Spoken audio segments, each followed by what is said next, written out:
ঘটার পর আবারও সরস্বতী পুজোকে কেন্দ্র করে গ্রামবাসীদের বিক্ষোভ স্কুল প্রাঙ্গণে। ঘটনাটি ঘটেছে নদিয়া জেলার চাকদহ থানার হিংনাড়া গ্রাম পঞ্চায়েতের রাঘবপুর প্রাইমারি স্কুলে। গ্রামবাসীদের অভিযোগ, এই স্কুলের প্রধান শিক্ষক অরুণ কুমার মজুমদার বিগত 4 বছর ধরে তিনি বিদ্যালয় সরস্বতী পুজোতে উপস্থিত থাকেন না। অথচ আমরা বাঙালি সবাই জানে বিদ্যার দেবী মা সরস্বতী।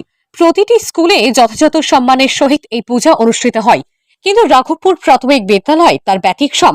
এটাই মনে করেন রাঘবপুর গ্রামবাসী বৃন্দ। তাদের আরো অভিযোগ, প্রধান শিক্ষক মহাশয় ছাত্রছাত্রী ও অভিভাবকদের সাথে ভালো ব্যবহার করেন না। তাই সমস্ত গ্রামবাসী বৃন্দরা আজ একত্রিত হয়ে স্কুল প্রাঙ্গণে উপস্থিত হয়ে প্রধান শিক্ষক মহাশয়ের বিরুদ্ধে ক্ষোভ প্রকাশ করেন এবং প্রধান শিক্ষক মহাশয়কে ঘরের দরজা বন্ধ করে তালা ঝুলিয়ে দেন।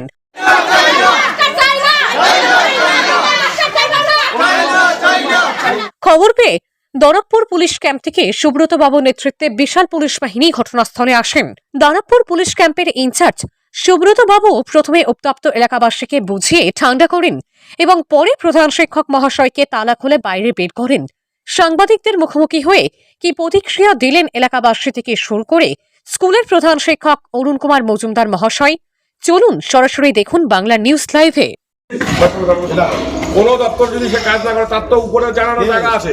এইটা তো কোনো মানে এই যে এটা করে দেন এটা তো কোনো কথা নয়, আর এটা সলিউশন হতে পারে না। আচ্ছা, তাহলে কি পুজো পাবো না স্কুলে? সরস্বতী পুজোটা পাবো না? আপনাদের যা অভিযোগ আছে, যা অভিযোগ আছে ডিআই অফিসে গিয়ে আপনাদের অভিযোগ লিখিত আকারে দিন, সাথে বিডিও সাহেবকে একটি কপি দিন, সাথে চাকদা থানার বড়বাবুকে একটি কপি দিন। তার যথাযথ অনুসন্ধান হবে এবং ইনকোয়ারি হবে। ইনকোয়ারি হওয়ার পরে রেজাল্ট কি হলো আপনারা জানতে পারবেন। কিন্তু আপনারা যেটা করেছেন এটা প্রথা নয়। আপনাদের কি অভিযোগ? আমাদের অভিযোগ এই স্কুলে অনেক অনিয়ম হয়, বুঝেছেন, কাজ হয়। তার মানে এই স্কুলে এই 2 বছর ধরে সরস্বতী পুজো হয় না। অনেক বাচ্চা আছে, তাদের মা বাবার পয়সা করি নেই, স্কুল থেকে চাঁদা নিয়ে নিচ্ছে, অথচ স্কুলে পুজো করছে না। ঠিক আছে, ওর হ্যাঁ 100 টাকা করে পুজো করছে না। না, পুজো করছে না। তারপরে বাচ্চাদের সেরকম শিক্ষা দীক্ষাও এখানে এখন আর হয় না। আমার নাম মিঠু শিকদার। এটা কোন জায়গা? এটা রাঘবপুর। এটা কোন স্কুল? এটা রাঘবপুর স্কুল। কি অভিযোগটা কি?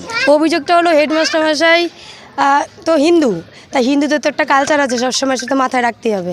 আর পুরো পূর্বেশ ধরে তো সরস্বতী পুজো স্কুলই হয়, কিন্তু বিদ্যার দেবী সরস্বতী দেবীকে তো মানা হয়। তা উনি এখন সেই কালচারটাকে মানছেন না, এটা শোনা গেছে। তা আর উনি বলছে যে পুজো করবেন না। তা এখন গার্জেন বিশ্বাসী নন, পুজোতে মনে হয় বিশ্বাস। হ্যাঁ, আমাদের তাই মনে হয়। কেন কি সরস্বতী পুজোর মতো যিনি বিদ্যার দেবী তার আরাধনা করার জন্য স্কুলে, তাহলে তো এটা তো বিশ্বাস করতেই হবে যে উনি বিশ্বাস করেন না। উনি বলছেন উনি কি বলছে সেই বিষয়টা তো বলতে পারলাম না। তবে সরস্বতী পুজো যদি উনি করতে চাইছেন না, তাহলে তো এটা তো বিশ্বাস হয় যে উনি সংস্কৃতিকে মানেন না, হিন্দু সংস্কৃতিকে মানেন না উনি। তাহলে উনি যদি স্টুডেন্টদেরকে যদি না বলেন, তাহলে স্টুডেন্টরা শিখবে কোথা থেকে? মাস্টারমশাইয়ের তো কর্তব্য স্টুডেন্টদের মধ্যে কালচারটাকে প্রবেশ করানো। তা উনি যদি কালচারটাকে না মানেন, তাহলে তো হিন্দু কালচার, হিন্দু যে সংস্কৃতি, সেটা দিনকে দিন কী হয়ে যাবে, শিক্ষার্থীদের মধ্যে থেকে উঠে যাবে। তার ফলে পরবর্তীকালে কী হবে, পরবর্তী প্রজন্ম ওই জিনিসটাকে হারিয়ে ফেলবে দিনকে দিন। এর জন্য এখন প্রত্যেকের অভিযোগ যে মাস্টারমশাইকে এখান থেকে মানে তাড়িয়ে দেওয়ার জন্য গ্রামবাসীরাও প্রত্যেকেই চাইছে যে উনি যাতে এখানে না থাকেন। আর ওনাকে তো আটকে দেওয়া হয়েছে আজকে। তা উনি ওনার হ্যাঁ ওনার রুমেই ওনাকে আটকে রাখা হয়েছে। এখন ওই সরস্বতী পুজোটাকে নিয়েই অভিযোগটা গ্রামবাসীদের মধ্যে। এবার আরও অন্যান্য প্রসঙ্গ হয়তো এর মধ্যে আছে। সুস্মিতা বিশ্বাস, রাঘবপুর। অ্যাকচুয়ালি আমি যখন স্কুলে আসি আর কি, স্কুলে আসার পরে আমি এই অফিসটা ঝাড় দিচ্ছিলাম, কারণ ঝাড়ু দেওয়া তো আলাদা করে নেই, নিজেদের পরিষ্কার পরিচ্ছন্ন রাখতে হয়। এবার এই ওয়ার্ডের 6 নম্বর ওয়ার্ডের যে মেম্বার আছে এবং কিছু চাপাতলার থেকে লোক আছে, আর যারা স্কুলে যাদের বাচ্চা পড়ে না, ওরা এসে বলছে স্যার আপনি ওই সরস্বতী পুজোর দিনে স্কুলে আসেননি কেন?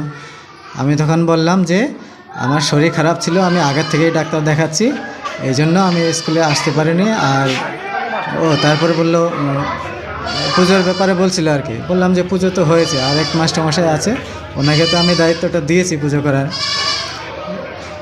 তারপরে যে স্বপন আছে, সে সবাইকে বের করে দিয়ে, আমি বুঝতে পারিনি যে বাইরে দিয়ে তালা দিয়ে দেবে আর কি। তারপরে দরজা বন্ধ করে দিয়ে যাচ্ছিলো। তারপরে আমি একটু টানা হেঁচড়া করেছি দরজা, যে আমি তো স্কুল থেকে পালিয়ে যাচ্ছি না, হ্যাঁ আমি তো স্কুলেই আছি, তাই দরজা বন্ধ করার কি দরকার আছে, তাও শুনেনি এবং আমাকে বলছিল যে আমাকে মারবে, বলে যে আপনি মার খাবেন, এই স্বপন যে আছে মেম্বার সে বলছিল। তারপর আরেকটা বাচ্চা ওই দিক থেকে আসে, ওর আমি নাম জানি না, সেও বলছিল ওনাকে মারা উচিত, এরকম বলছে আর কি। এখন আমার সাথে যদি কোনো সমস্যা থাকে ব্যক্তিগতভাবে বা স্কুলে মিটিং হয়, এখানে এসে আলোচনা করতে পারে, সেগুলো না করে একটা ইস্যু তুলে স্কুলে এসে উজ্জতি করতে। এই জন্য বাচ্চাদের তো পড়াশোনা লেটে শুরু হয়েছে আজকে। অভিযোগটা কি তুলছে? অভিযোগ তুলেছে আমি স্কুলে আসিনি কিনা সরস্বতী পূজার দিন, এটাই হচ্ছে মেন মুদ্দা ওদের। যেটা আমরা প্রশ্ন করেছিলাম আমাদের কাছে বললো, যেটা এইখানে একাধিক প্রশ্ন হয়েছে, ঠিক মতো স্কুলে আসেন না আপনি, এবং গত 2-3 বছর ধরে পুজো হয় না। লকডাউন যখন হয়েছিল চিন্তা করেছেন যে স্কুলে পুজো হয় না, কোনো শিডিউলে নেই, আপনার বাড়ি থেকেই করেন। লকডাউন যখন চলছিল তখন পুজো হয়নি, কোনো স্কুলে পুজো করেনি, সেই হিসেবে আমিও পুজো করিনি। তারপর পরে যখন স্কুলটা খুললো, এই স্বপন নিয়ে এসে সেই একই কেস নিয়ে অনেক লোকজন নিয়ে এসে হুজ্জতি করেছে স্কুলে যে পুজো করেন না এখানে, এইসব কথা বলছিল আর কি। তখন যে সে যাই মিটমাট হয়ে গেছে। আর এইবার স্বপন আমাকে আগের দিন ফোনও করেছে, স্যার স্কুলে পুজো হচ্ছে? তো আমি বললাম হ্যাঁ হচ্ছে তো। তারপর বলেছে ব্রাহ্মণ দিয়ে হচ্ছে, তো আমি হ্যাঁ ব্রাহ্মণ দিয়েই হচ্ছে, আর কিছু জিজ্ঞেস করেনি।